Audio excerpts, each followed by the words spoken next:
Last night, America hit more than 80 targets inside Iran. This morning, Iranian missiles were falling toward American bases in Kuwait and Bahrain. And that is not even the whole story. Because this week, on both ends of Eurasia, the war stopped being about land. It moved on to the water. Yesterday, we showed you one burning tanker and told you the shot was aimed at an agreement. Today, the agreement shot back. This is the day the world's two big wars found the same battlefield: oil on water. And we're going to walk the whole board: a burial with an empty space in it, a summit communiqué with a strait's name in it, Siberia on fire, a missile in the Pacific, and the money underneath all of it. Stay to the end. Tomorrow morning, there's a moment that will tell you who actually runs Iran. 3 ships were hit at the Strait of Hormuz in a single day.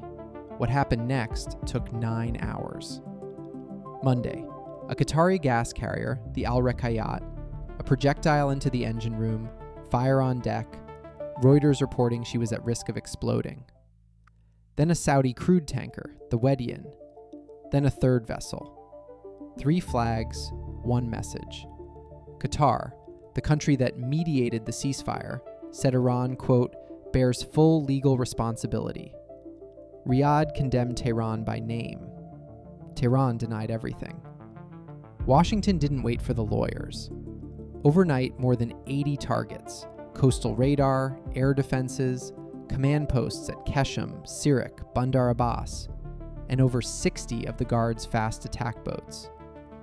Then the quieter strike, the one aimed at the wallet, the oil waiver, the permission slip that let Iranian crude flow under the truce, revoked.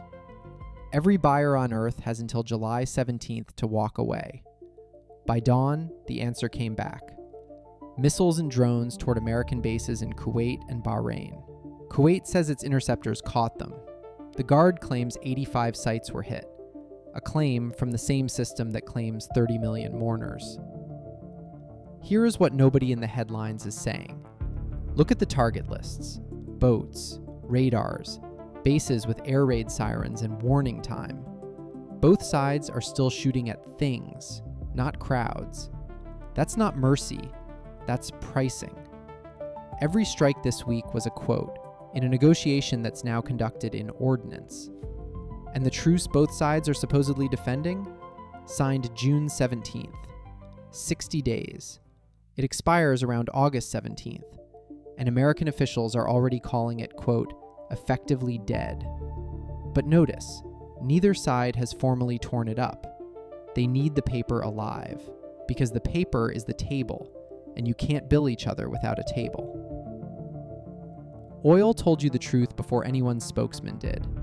Brent jumped 3%, then kept going after hours, $76. 27 ships transited the strait on Monday. The normal number is about 100. Insurance on one supertanker run, up to 8% of the ship's value. 1 transit. That's the toll war we mapped yesterday, except now the toll booth is on fire. Now to the one empty space on the whole board. Tomorrow morning, Iran buries the man who ruled it for 37 years at the Imam Reza Shrine in Mashhad. One person will be missing: his son, the new leader. The New York Times reports Mojtaba asked to be there, asked to recite the prayer of the dead over his own father, and Iran's security men said no. Too dangerous. An Israeli strike at the graveside, or worse, the route itself, giving away where he hides. Think about what that sentence means. The most powerful title in the country, and the man who holds it cannot attend his father's funeral in his own nation. 4.5 months as supreme leader, not one photograph, not 1 second of audio, written statements passed out like notes under a door. The airspace over Tehran and Mashhad is closed for tomorrow, and while the air hides, the stage fills up with everyone else. The president received the coffin in Najaf, protocol without power, and in the crowd in Tehran, Ahmadinejad. the man state-linked outlets reported killed in the war's opening days, walking, filming, alive, saying absolutely nothing. In that system, showing up is the speech. Who wasn't there? Khatami, Rouhani, reportedly not invited. Read the guest list. It's the new census of who counts in Tehran. So watch one thing tomorrow. Not whether the sun appears. He won't. Watch who leads that prayer instead. Whoever stands at the head of that grave is the face the committee chose to show you. Meanwhile, in Ankara, the summit ended by putting something in writing that has never been in NATO paper before. The final declaration names Iran twice. Once on the bomb, must never have a nuclear weapon. And once on the water, Iran must, quote, fully respect freedom of navigation in the Strait of Hormuz, a shipping strait, by name, in a NATO communiqué, for the first time. That sentence wasn't written by diplomats. It was written by insurance rates. Europe's entire rearmament is financed on cheap energy. Hormuz at 8% hull premiums breaks that math. So the alliance just claimed a stake in a waterway it has no fleet in. Paper from Ankara, guns from Tampa. Remember that gap? The next crisis lives inside it. Russia got a name too, a long-term threat to Euro-Atlantic security. And Ukraine got a number, 70 billion euros for 2026, with a footnote the press releases skip. A lot of it is old money in new wrapping. And the deal of the week, the F-35 handshake we covered yesterday, ran into the one opponent that doesn't negotiate: written law. Within hours of the announcement beside Erdogan, 18 House Democrats signed one letter, a bipartisan pair signed another, and both pointed at the same statute, the 2020 Defense Act, Section 1245. No F-35 for Turkey, while a Russian S-400 system sits on Turkish soil. Not policy, law. Netanyahu went on American television and said the sale would destroy the power balance. The Pentagon chief flies to Israel today to calm the room. Greece, the ally with the most to lose in the Aegean, didn't even get a meeting. So here's the real shape of it. Erdogan's leverage bought an announcement. The delivery needs something physical. That S-400 has to leave Turkey.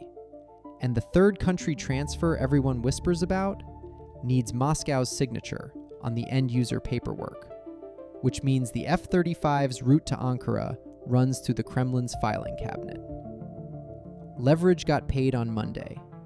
On Tuesday, Loyalty hired lawyers. Now go north. Because the same war, oil as battlefield, is being fought at industrial scale. Russia's largest oil refinery has stopped. Not damaged, stopped. Omsk, 440,000 barrels a day, deep in Siberia. After last week's drone strike, roughly 3/4 of the plant is offline. The exchange simply halted its fuel sales. And the campaign didn't pause to celebrate. Overnight, the Saratov refinery caught fire. A petrochemical plant in Tatarstan was hit. And, this is the new front, 8 tankers of Russia's shadow fleet burned in the Sea of Azov. Ukraine isn't just hitting the refineries anymore. It's hitting the ships that smuggle what's left. Count the campaign. Every one of Russia's 11 biggest gasoline producers has now been struck. At least 78 of 83 regions are short of fuel. Starting today, Crimea is down to 7 trains a day. Moscow's answer came Sunday night, and it wasn't subtle. 68 missiles and 351 drones at Kiev. All 29 ballistic missiles got through. Ukraine is out of interceptors, and Russia knows it. More than 27 people died. The Kremlin called it, openly, retaliation for the refineries. And then Putin's spokesman said the quiet part. There's a war going on, a real war. Behind Kiev stand Berlin and Paris and The Hague and Oslo and, unfortunately, Washington.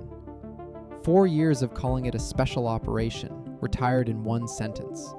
When the front line can't make your argument, the vocabulary escalates instead. The analysts at ISW counted Russia's actual net gain this year, 97 square kilometers, in 6 months. Putin claims 3,000. A state that is losing the pumps, the trains, and the map does not talk like a state about to negotiate. It talks like one deciding whom to blame. And this afternoon in Ankara, Zelensky sat down with Trump carrying a new kind of request. Not give us Patriots, licenses to build Patriot interceptor components inside Ukraine. He stopped asking for the umbrella and asked for the umbrella factory. Whatever comes out of that room, the logic of this war is now symmetrical. Russia hunts Ukraine's interceptor stocks, Ukraine hunts Russia's refining, and the side whose production line breaks first loses the table. One more piece on this front. Lukashenko, Putin's cheapest ally, the man whose drone relays went dark 2 weeks ago, told his military cadets, quote, "No one is going to send you into this slaughter." His word. Slaughter. Then he spent summit week in Jakarta, 7,000 kilometers from Moscow. The exit isn't priced yet, but he's shopping. To the Pacific. And first, a correction, because on this channel, the board outranks our own script. The submarine missile China fired across the Pacific last week? Beijing's own paper now says it was likely the JL-3, the new missile, not the older one we named. We said the test showed a bottleneck. Beijing says it showed the upgrade. Fine. What nobody disputes is the venue. The first Chinese sea-launched ballistic missile ever fired into open international water, 7,300 kilometers, over Philippine skies, into the South Pacific's nuclear-free zone. And the day of the test, China opened a naval exercise with Russia at Qingdao, a joint Pacific patrol to follow. Beijing's foreign ministry warned Australia and Fiji about their new defense treaty, in the same breath. Now watch what the test actually measured. Australia's Prime Minister called it a provocative act, standing next to the Solomon Islands leader, Beijing's own supposed friend. Manila split in two voices. The diplomats urged restraint. The defense ministry called it a calculated act of taunting. Japan protested. And the Taiwan Strait itself? 4 sorties. Quiet. Quieter than it's been in years. That's the tell.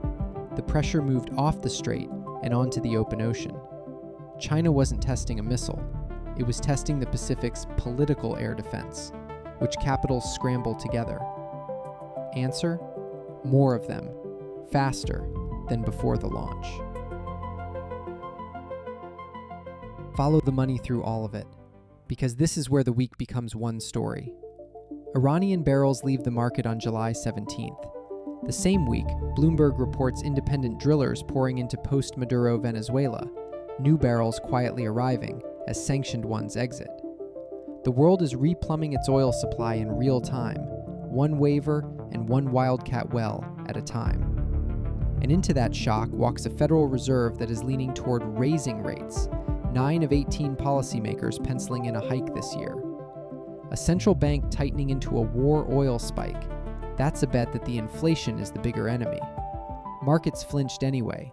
Chips sold off 5% on one bad earnings report, and a survey says Chinese firms will push nearly half their AI chip budgets to domestic suppliers. The decoupling isn't a speech anymore, it's a purchase order.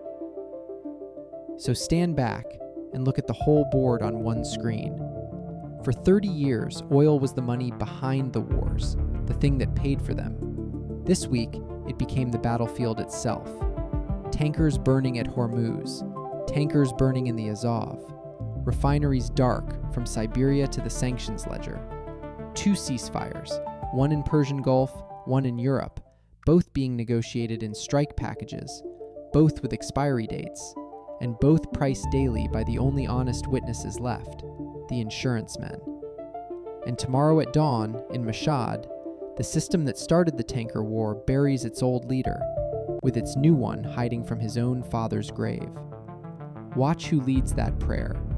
That face is your answer to the biggest open question on the board. If this map helped you see the week clearly, subscribe and hit like. It's free, and it tells us to keep drawing it. The board moves every day. Subscribe and see the pieces before they move.